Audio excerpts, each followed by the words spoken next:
Kami sudah mendapatkan gambar suasana di dalam Bandara Halim Perdana Kusuma dan konferensi pers akan segera disampaikan oleh Kepala BIN Sutioso dan Jaksa Agung HM Prasetyo.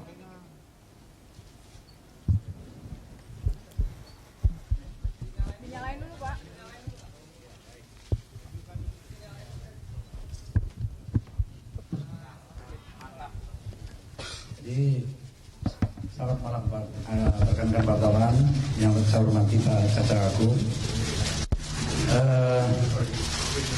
Siapa yang paling sering telepon saya akhir-akhir ini? Aku. Ya. Sekarang nggak boleh telepon lagi karena aku sudah tertangkap di sini. Ya.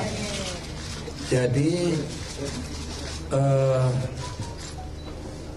pengembalian dan pencarian para terpidana koruptor yang lari ke luar negeri itu sudah menjadi kebijakan pemerintahan Jokowi JK. Untuk apa? Bukan sekedar uang yang mereka bawa kabur itu kembali, bukan itu yang utama. Yang utama adalah mengembalikan kewibawaan pemerintah. Seseorang warga negara ya salah, sudah diadili secara adil tentunya, dan sudah divonis dan sudah inkrah, lalu dia kabur, itu adalah pelecehan terhadap hukum, gitu, dan tentu tidak akan kita biarkan. Itu masalah pokoknya, gitu. Nah, beberapa bulan sejak saya dilantik menjadi Kepala Badan Intelijen Negara, saya dipanggil beliau dan ditugasi untuk mencari dan mengembalikan orang ini, gitu. Itu yang pertama. Nah, Samadikun Hartono ini adalah orang kedua yang berhasil kita tangkap setelah yang pertama adalah Toto Ari Prabowo, ya, mantan Bupati Temanggung, ya, kita tangkap di Kamboja pada bulan November tahun 2015. Samadikun Hartono sendiri seperti Anda ketahui, dia adalah Direktur Utama PT Modern Group, ya. Dalam kasus BLBI, ya, dia terpidana 4 tahun dan dianggap merugikan negara 182 miliar. 169,4 miliar, yaitu rugi negara. Nah, kemudian pada tanggal 14 April,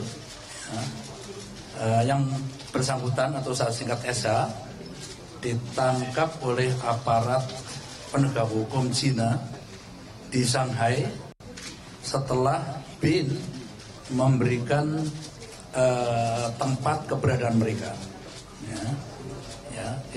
Itu tanggal 14. Saat ditangkapnya SH ini, saya lagi di Jerman untuk mengatur kunjungan presiden di negara-negara di Eropa. Lalu pada tanggal 19 April, pemerintah Cina mengirim 3 utusan, ya, yang dipimpin Wamen, Wakil Menteri dari MSS, untuk ketemu saya di London. Dan apa yang mereka jelaskan adalah bahwa masa tahanan SH selama 7 hari akan berakhir 21 April pada hari ini pukul 21.00. Artinya menurut mereka, kalau yang bersangkutan ini tidak bisa kita keluarkan dari Cina pada batas waktu itu, maka nantinya prosedurnya menjadi rumit dan panjang, gitu.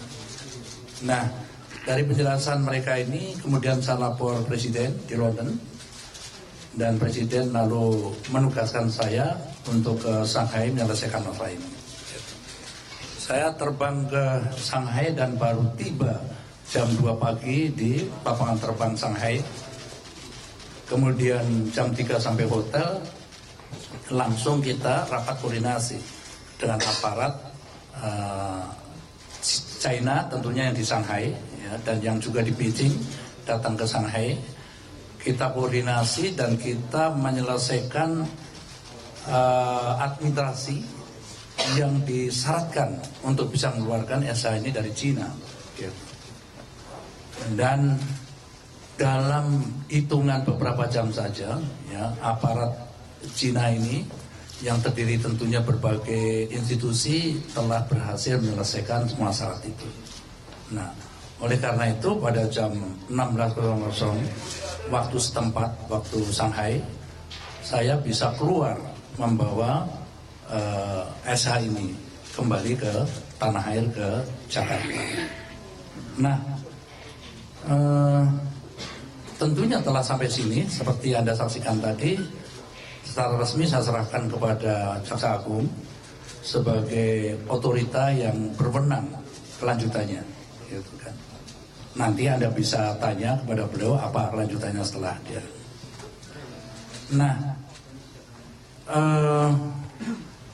perburuan terhadap para terpidana koruptor ini akan terus kita lanjutkan. Ya. Saat ini masih 28 orang yang harus kita cari. Jadi saya persilahkan mereka terus bersembunyi dan saya terus akan memburunya. Nah, oleh karena itu saya kira bagi mereka yang masih di luar, alangkah baiknya dan lebih terhormat apabila mereka menyerahkan diri. Ya.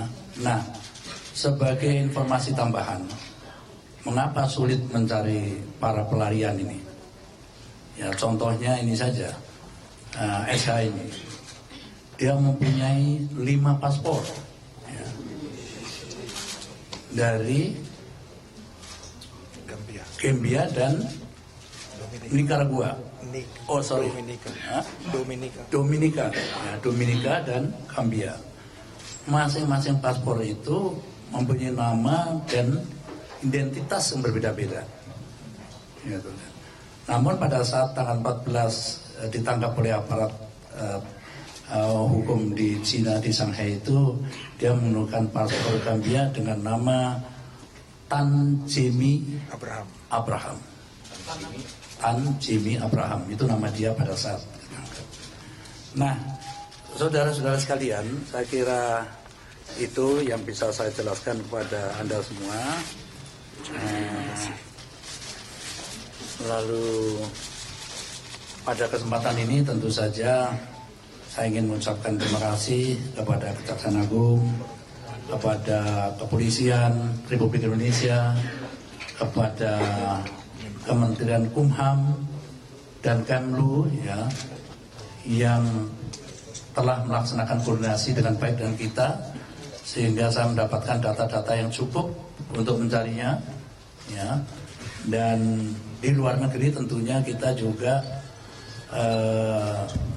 dibantu oleh Konsul Jenderal Shanghai saat menangkap, bantu dalam arti untuk menerbitkan seperti surat perintah laksana paspor itu dikeluarkan. Jadi semua bergerak dengan cepat.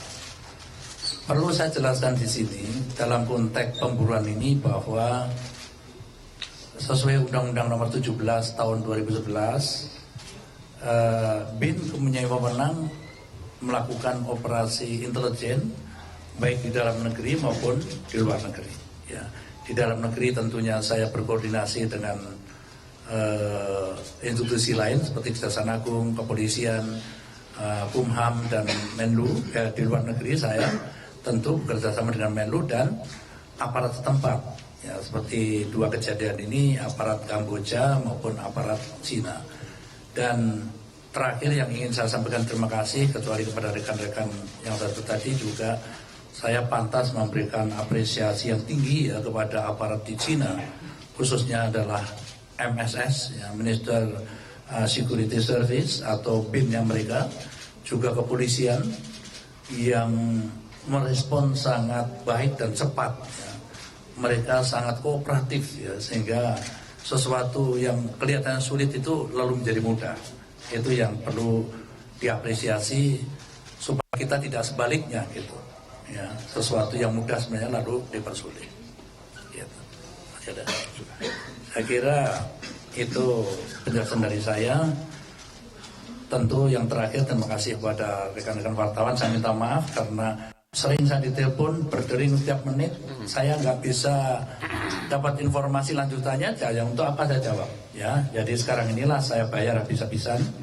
Tolong jangan telepon-telepon aku lagi karena aku perlu istirahat. Pak Sutioso ditangkapnya di mana? Shanghai-nya tempatnya di lokasinya di mana? Ya tempatnya di jalan lah. Ya. Pada saat dia mau pulang kembali dari rumah anaknya gitu kan. Dan memang terus kita pantau dari waktu ke waktu. Gitu. Teknis yang lebih detail, tolong Anda jangan tanya, itu rahasia intelijen namanya. Pak, itu ada barter nggak Pak? Pemerintah Cina barter dengan Uighur itu Pak? Nggak ada barter-barteran, nggak ada barter-barteran. Jadi kasus ini adalah sudah menjadi etika internasional. Gitu. Kalau misalnya ada ini buruan kan dapat. Seperti saya sudah melakukan pada saat Uni Emirat Arab mencari most wanted, ya dia adalah penyandang dana yang paling besar dari ISIS di Uni Emirat Arab.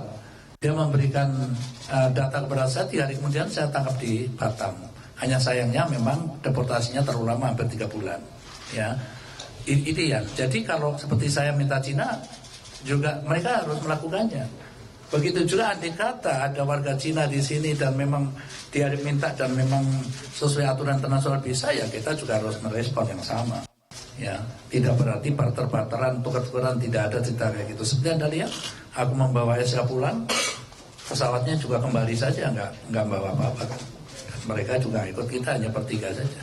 Bisa diceritakan Pak, apakah Bapak sudah ngobrol dengan Samadikun dan selama sejak 2003 dia di negara mana saja? Jadi dia itu kan hari sudah 13 tahun ya sejak 2003, sementara si Toto Bupati Temanggung itu 7 tahun. Kamboja. Di Kamboja itu lari sudah 7 tahun. Ya. Jadi saya nggak pernah ngobrolnya di pesawat aja tadi kan. Bisa diceritakan Pak kondisi pesawat, Pak Samadikun ngobrol apa saja dengan Bapak begitu? Ya ngobrol kita dia itu udah siap minta lah intinya gitu. Dia sekarang sudah menyadari dia salah dan ini yang terbaik harus dilakukan. Karena itu tadi saya garis bawahi kepada yang masih di luar, silakan ya, di ujung dunia mana pasti saya cari, itu kan. Oleh karena itu pilihan yang terbaik adalah dia menyerahkan diri, itu terhormat. Gitu. Katanya dia masih punya perusahaan di Cina dan Vietnam. Ya tentu perusahaannya kan banyak. Yang mereka yang kabur itu kan duitnya yang dibawa kan banyak. Gitu. Jadi kenapa dulu Pak 2003 dia melarikan diri, apa diceritakan Pak? Kenapa dia dulu melarikan diri Pak sama di sini? Ya Dengan menghindar. menghindar hukuman gitu kan. Menghindar hukuman, menghindar mengambilkan uang. Itu namanya pelecehan itu tadi saya katakan. Itu intinya kita cari itu adalah supaya kembali kewibawaan kita. Itu pelecehan terhadap hukum kita dan tidak boleh kita biarkan.